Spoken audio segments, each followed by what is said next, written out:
मेरे प्यारे दोस्तों, नो पॉलिटिक्स प्लीज में आपका स्वागत है। दोस्तों, जैसा कि आपको पता है, हमारे चंद्रयान 3 ने चांद के दक्षिणी ध्रुव पर लैंडिंग कर ली है। लैंडिंग करने के साथ ही भारत ने एक रिकॉर्ड बना दिया है, पूरे विश्व में एक इतिहास रच दिया है। इसके साथ ही हमारे देश में इस चंद्रयान 3 के लैंडिंग की सेलिब्रेशन करने की एक बहुत बड़ी जो है बातें या बहुत बड़ा एक उत्सव सा शुरू हो चुका है। लेकिन इसके साथ साथ चंद्रयान 3 से जुड़ी हुई बहुत सारी बातों पर कंट्रोवर्सी फैलना भी शुरू हो गई है। जैसा कि आप जानते हैं कि प्रधानमंत्री नरेंद्र मोदी ने इसरो पहुंचकर वैज्ञानिकों को बधाई दी और साथ ही जिस स्थान पर चंद्रयान 3 ने लैंड किया उस स्थान का नाम उन्होंने शिव शक्ति पॉइंट दिया है। और इसके ऊपर जो हमारे वामपंथी हैं, कांग्रेसी हैं, सेकुलर है, लिब्रांडू हैं, उन्होंने पूरी तरीके से विरोध करना शुरू कर दिया है। और उनका एक कहना है कि शिव शक्ति पॉइंट नाम देना ये सर्वथा गलत है, ये भारत के सेकुलर जो फ्रेम है उसके अगेंस्ट में है। और इस तरीके का नाम देकर प्रधानमंत्री ने हिंदू मूल्यों का बढ़ावा किया है। अब सवाल यह उठता है कि जब चंद्रयान 1 कांग्रेस के शासनकाल में जब उसने लैंड किया था तो उस जगह का नाम क्या दिया गया था? जहां तक मुझे याद है उस जगह का नाम जवाहर पॉइंट दिया गया था। ये जवाहर कौन है? कौन है ये जवाहर? जी हां, मैं बताता हूं। ये जवाहर हैं माननीय प्रथम प्रधानमंत्री जवाहरलाल नेहरू, जो कि गांधी खानदान के एक ब्रांड हैं। गांधी नेहरू विरासत की जो एक ब्रांड वैल्यू चल रही है, अगर आप उस पर कोई नाम रखते हैं तो किसी भी प्रकार का आप अपराध नहीं करते हैं।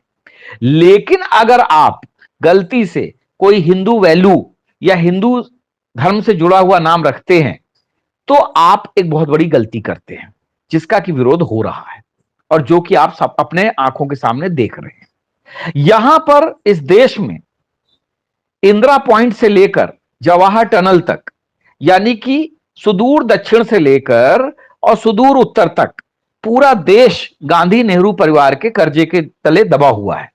लेकिन उस पर आप उंगली नहीं उठा सकते कि किस तरह से हर नदी, नाले, मोहल्ले, पहाड़, इंस्टीट्यूशन, स्टेडियम, सड़क, सबका नाम, मोहल्ले का नाम या तो नेहरू के नाम पे है या इंदिरा के नाम पे है या गांधी के नाम पर है।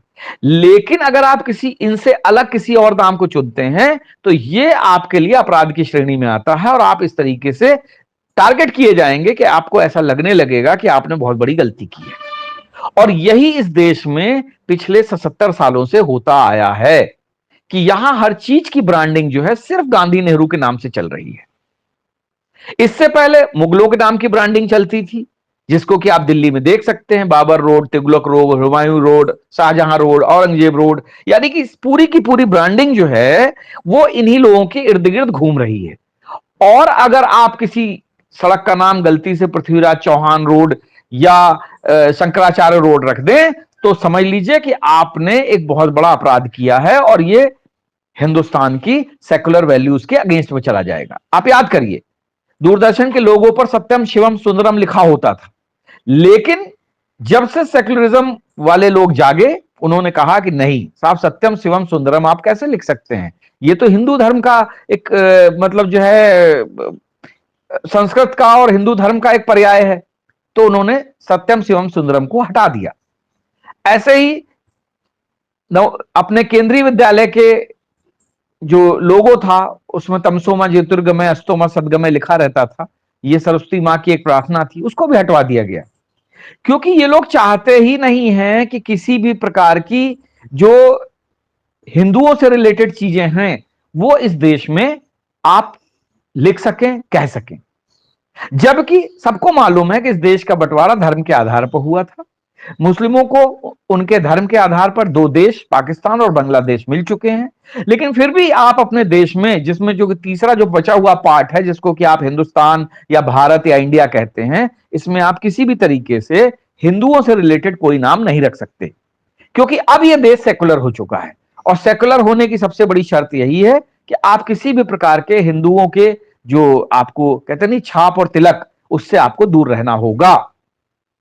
आप इस देश में जामिया मिलिया इस्लामिया खोल सकते हैं, आप इस देश में अलीगढ़ मुस्लिम यूनिवर्सिटी खोल सकते हैं, लेकिन अगर आप इस देश में हिंदुओं के नाम पे कुछ और खोलने की या करने की कोशिश करें, भले ही बनारस हिंदू यूनिवर्सिटी क्यों ना हो, तो आपका विरोध होगा, क्योंकि तब आप सेकुलर नहीं रहेंगे और आपके सेकुलरिज्म पे उंगली उठाई जाती रहेगी। दोस्तों, सेकुलरिज्म का मतलब होता है सभी धर्मों का समान रूप से आदर करना, लेकिन क्या सभी धर्मों का समान रूप से आदर हो रहा है इस देश में? जी नहीं। सेकुलरिस्ट होने की मतलब परिभाषा ही यही है कि अगर आप तिलक लगाते हैं, कलावा लगाते हैं, तो आप हिंदू हैं और आप दक्षिणपंथी कहलाएंगे। आप, हो सकता है कि आपको कोई पसंद ना करे, लेकिन वहीं पर अगर आप गले में क्रॉस लटकाकर चलते हैं, सिर पर टोपी लगाकर चलते हैं, तो आप सबके पूजनीय हैं, क्योंकि हवस का पुजारी होता है, हवस का मौलाना नहीं होता इस देश में। तो यही इस देश की खासियत है, और इसी कारण से जो हमारे सेकुलर हैं, जो लिब्रांडू हैं, जो जितने भी कांग्रेसी हैं, वो शिव शक्ति पॉइंट का विरोध कर रहे हैं, क्योंकि उनको चंद्रयान की सफलता से कोई लेना देना नहीं है। उनको तो इस बात से तकलीफ है कि ये चंद्रयान सफलतापूर्वक कैसे लैंड कर गया और कैसे मोदी ने अपना नाम कमाने के चक्कर में इस लैंडिंग पॉइंट का नाम शिव शक्ति पॉइंट रख दिया। अभी यही अगर कांग्रेस शासनकाल होता तो हो सकता है इस जगह का नाम इंदिरा पॉइंट रख दिया जाता, या अब नई पीढ़ी से सोनिया पॉइंट या राहुल पॉइंट या प्रियंका पॉइंट भी रखा जा सकता है। लेकिन अफसोस की बात यह है कि इंदिरा और राजीव के बाद में किसी और गांधी नेहरू खानदान के लोगों का नाम अभी तक आगे नहीं आ रहा है, क्योंकि ना तो किसी मोहल्ले का नाम सोनिया गांधी के नाम पे, ना राहुल गांधी, ना प्रियंका गांधी के नाम पर रखा गया।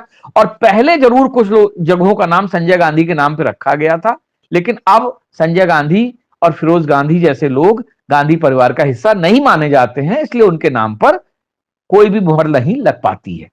तो दोस्तों, अब आपको ही डिसाइड करना है कि इस देश में सेकुलरिज्म के नाम पर जो हिंदू वैल्यूज का डिटोरिएशन किया जा रहा है या हिंदू धर्म का अपमान किया जा रहा है, उसके समर्थन में आप हैं, या आप भी सेकुलर बनकर इन बातों को सपोर्ट करते रहेंगे? क्योंकि हमें सेकुलरिज्म से कोई चिढ़ नहीं है।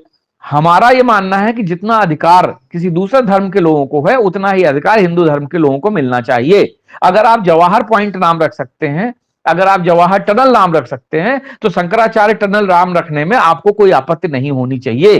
अगर आपका जवाहरलाल नेहरू स्टेडियम आप रख सकते हैं, इंदिरा गांधी खेल संस्थान रख सकते हैं, तो मोदी स्टेडियम रखने में आपको कोई तकलीफ नहीं होनी चाहिए। लेकिन तकलीफ की विषय यही है कि जैसे ही अदर देन गांधी फैमिली का नाम आता है, तो लोग शोर मचाने लगते हैं और शोर शराबा मचने लगता है। यही इस देश की खासियत है और यही इस देश का सेकुलरिज्म है। जय हिंद, जय भारत।